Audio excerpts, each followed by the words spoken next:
Welcome to Praetoria Prime. While cameras fixate on public stagecraft, something far more consequential is unfolding in silence. On December the 3rd, 2025, Judge Napolitano's Judging Freedom released Dr. Gilbert Dr. Rao. Are US-Russian negotiations a waste of time? Where whispers, proxies, and private power reshape the fate of nations. Listen to this. Vladimir Putin spent 5 hours alone with Jared Kushner and Steve Witkoff, private emissaries of Donald Trump, not at a state summit but in a closed-room exchange that every institution and every treaty act should have noticed. Judge Napolitano and Dr. Gilbert Doctorow unpack that meeting, and their through line is simple and terrifying. Behind-the-scenes shifts in diplomatic dynamics are quietly reordering whether Europe slides toward peace or into catastrophic conflict. Dr. Rao is blunt. Trump's overriding concern is to separate Russia from China, to unwind a tightening Moscow-Beijing alignment produced by years of sanctions and encirclement. He's not wrong that strategic aim changes incentives across capitals, but the way it's being pursued through developers, sons-in-law, and shadow envoys bypasses the machinery that stabilizes great power competition.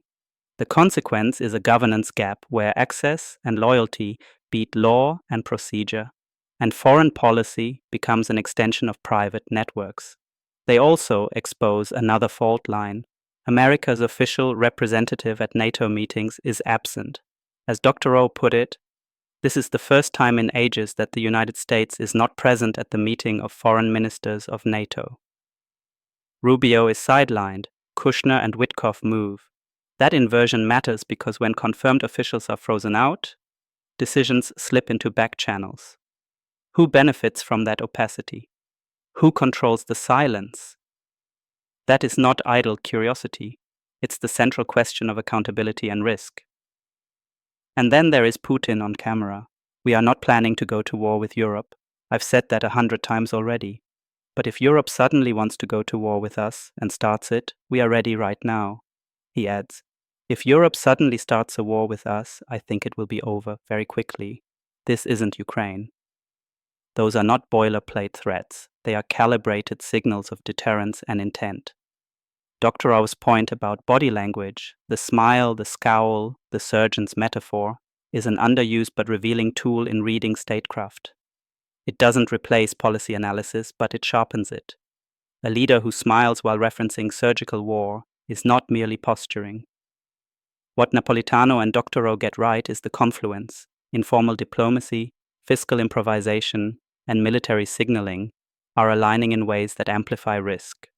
What they understate is how brittle Europe's legal bridges are becoming.